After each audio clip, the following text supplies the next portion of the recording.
Hey, so do you find that you lose your mind when you see an attractive woman? Literally, you can't focus, you can't concentrate, you start to obsess and you lose complete control of your mind. Worst feeling in the world, right? So in this video, I want to help you understand why that happens and then how to get your power back, how to get control back over your mind so you can do what you need to do, stay on mission, stay on purpose. Let's go. And before we get into it, my name's Rubin and this is what I do. I've dedicated my life's work to this. So if you're in need of help and support, there's a link below the video for you to speak with me directly. And I would love to support you with this transformation that you're trying to make. So this feeling like you can't function in the presence of a beautiful woman, you see her, and then all of a sudden your mind gets hijacked. You can't focus, you can't concentrate on what you were doing. And no matter how hard you try, you can't shut the obsessing off. And even if you go try to talk to her, you get super awkward, you get extremely uncomfortable. It's too overwhelming. You can't carry on the conversation from a calm place. Why does this happen? It happens because of destructive impulsiveness and compulsiveness. Now, I want to explain the difference between the two. So you're probably familiar with the term impulse control. So for example, I see some sugary or greasy food. I have impulse control. I'm not going to go up and start eating the food. I can control my impulses. But this actually goes one step further. Do you have the impulse control to not run up in your mind? Do you have the impulse control to not get into obsessive thoughts? The other side, compulsiveness. What do I mean by compulsiveness? Compulsiveness is a replay. It's the repetition of those thoughts. So for example, impulsiveness is you go into your head. Compulsiveness is you stay in your head and you replay. So it's the repetitiveness. Impulsiveness, I go and eat the greasy food. I take my first bite. Compulsiveness, I keep eating until I finish that whole bag of chips. And so the question for you becomes, what drives this impulsiveness and compulsiveness? Why is it that you feel so powerless? You have no control over your mind. It gets hijacked into this obsessive state and you can't shut it off. So it's very important for you to understand that when you feel like you have no control over your impulses and you can't stop the replay, you have zero control. It feels like you can't shut it off. There's a lack of self-worth that's been triggered within you. I know that's hard to hear, but there's a lack of self-worth permeating through every ounce in your body, and it's very painful. It's very hard to feel like you have no value, like you're not important, you're not good enough, you're not unlovable. These different ways that a lack of self-worth or having no value manifests. And because it's too overwhelming to be in touch with what's being activated within you, it's a lot easier to run up into fantasy and live in your head, to live above reality and to check out of the present moment. And this can be a difficult thing for you to grasp at first. Sexual attraction, sex energy. I'm just attracted to somebody. What are you talking about? What does this have to do with lack of self-worth? I get it. This lack of self-worth, feeling like you have no value. I submit to you, self-hatred is what it really is. When you really don't like yourself on the inside, what is the most potent way to distract yourself away from this feeling of self-hatred? This reality that you actually don't like yourself on the inside. What is the most potent way, the strongest way to distract you away from this, get you distance away from this? I submit to you, it's feminine beauty. Okay, and this is well studied. We're gonna cover a famous scientific experiment in just a bit, but if this is making sense, if this feels like you give way too much power away, in the presence of attractive women? Let me know in the comments if this resonates. Okay, and so the study that I want to bring your attention to today, the scientific study, it's called the Capilano Suspension Bridge Study. I'm going to link it up below the video if you want to check it out. But it's essentially, it's an hour away from my house. It's over here in Vancouver when the researchers conducted the study.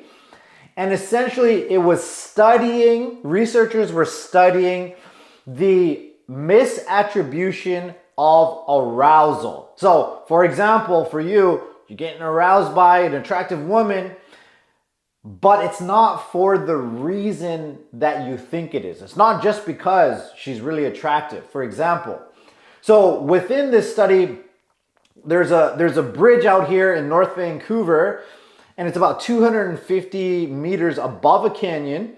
And there's one bridge that's very shaky, very flimsy. Okay, so it's anxiety provoking. There's another bridge that within the study, and this bridge is more sturdy. So anxiety levels are a lot lower. It's sturdy. People are confident they're going to get across in a safe way across the canyon. And what happened in this study is they had men crossing the bridge in the anxiety-provoking bridge. And as they were crossing this bridge, this anxiety-provoking bridge, they would be approached by an undercover researcher. She was an attractive woman, she was undercover, and she approached the men and she basically pretended that, hey, I'm doing this research project on creativity. Would you be willing to participate? She would ask them to write a short story. She would leave her number with them, and then she'd be on her way. Same thing on this side. The bridge that's sturdy, you don't get anxiety from it. You're confident you can get there safe. So she would approach men on this bridge as well. Hey, I'm doing the study. Would you be willing to participate? Okay, here's what you do. You write the story. Here's my number. Okay, and so let's bring this home here. So the men on the anxiety-provoking bridge, higher anxiety levels were more likely, significantly more likely to reach out, to call the attractive researcher, and also to have more sexual content in their stories. I think it was up to about 4 times the amount. When the researcher was male, there was no change between the two bridges.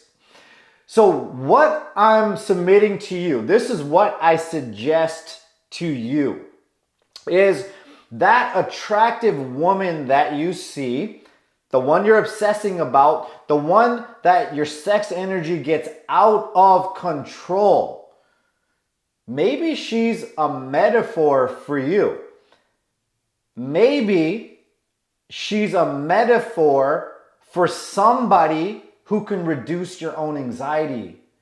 Maybe she's a metaphor, she's a savior in some way, that she can distract you long enough, and she's actually helping you. She's actually getting you into your head, you're obsessing, and you're forgetting about what we talked about before over here, the lack of self-worth. That feels pretty good for a little bit. It feels good. It's a nice escape away from this self-hatred, the feeling that you don't like yourself. You've never felt good enough on the inside. You feel like you have no value, you're not important. That's a potent drug. I get it. And it feels really good. It's a huge relief away from this pain that you feel on the inside that's buried there deep underneath. That's not going anywhere until you figure out a way how to deal with this and how to heal this. I get it. So the thing is though, it's this nice escape. You're living in obsession, you're living in fantasy. But the thing is, when you're living in fantasy, you're not in touch with reality, and therefore you're not building your life and you're not building your future. So the more you escape into fantasy and the more you don't work on your life, on building your life and your future, your self-esteem is taking a massive hit. The self-hatred, the feeling like you have no value, the lack of self-worth is going to grow and grow and grow until you know this feeling. You absolutely hate the fact that you have no control over your mind. You hate the fact that when you see that attractive woman, you completely lose control. You hate the fact that she has so much power over you. And you might be thinking, oh, Rubin, big deal. It's a scientific study. It doesn't mean anything. I see it with our students, within our mentorship program all the time, within myself. I've been working on purifying my sex energy for 15 years. There's one student comes to mind. He got onto one of our coaching calls in our mentorship program, very frustrated with himself because he had gone into Home Depot. He saw this attractive woman, completely lost his ability to function, felt like he lost his mind, lost control, forgot what he was even in there for in the first place. And so when we started taking a look at this together, started looking into, okay, so you see this attractive woman, what's happening? Sex energy is just out of control. The impulsiveness and destructive compulsiveness starts kicking in, can't shut it off. Okay, so we start taking a look. What's happening underneath that? What's happening underneath that? I feel, he starts sharing, well, I actually feel quite a bit of shame. Bottom of my belly, there's all this discomfort, there's this pain. I feel a lot of shame. Okay, well, lean into that. Follow that. Oof. I see my mom's face coming up. Okay, interesting. Lean into that. Follow into that. And it hits him. He's like, oh, geez, this woman, she was a super attractive single mom, but she was shaming her kid that she was with. It's reminding me of the way my mom used to shame and criticize me and how it used to make me feel like I was never good enough. So do you see what I'm saying here? Is she a metaphor? Her attractiveness, I'm not saying she's not beautiful, but is her beauty actually distracting you away from what's truly coming up? Because as soon as he lays eyes on her, what's coming up? The feeling of shame, the feeling of not being good enough. But because this is way too painful to be in touch with, okay, I'm going to distract myself away from this and start focusing on her beauty instead of focusing on what it is within myself that needs to be healed. So I urge you to discover within yourself that when you feel you can't shut that obsession off, you feel like you lose control, your mind gets hijacked. Remember, there's a lack of self-worth that's been triggered. It's been activated within you. It's starting to permeate every ounce of your being. So what is that attractive woman a metaphor for you? I want you to really discover this. The next time this happens to you, what's she a metaphor for? Get your journal and write this down. So is she a metaphor for the girl that broke your heart? When you get underneath the attraction, when you get underneath and you see what's really going on deep inside you, is she a metaphor? Does she remind you of the girl that broke your heart? Maybe you felt, I'm not good enough. Never get these types of girls. I'm always in the friend zone. I'm never going to be like these other guys. She remind you of the girl that cheated on you. You felt deep shame about yourself, like there's something wrong with you. Is she a metaphor for your issues with your mom? She make you feel ashamed and unworthy? She remind you of this troubled relationship that you have with your mom?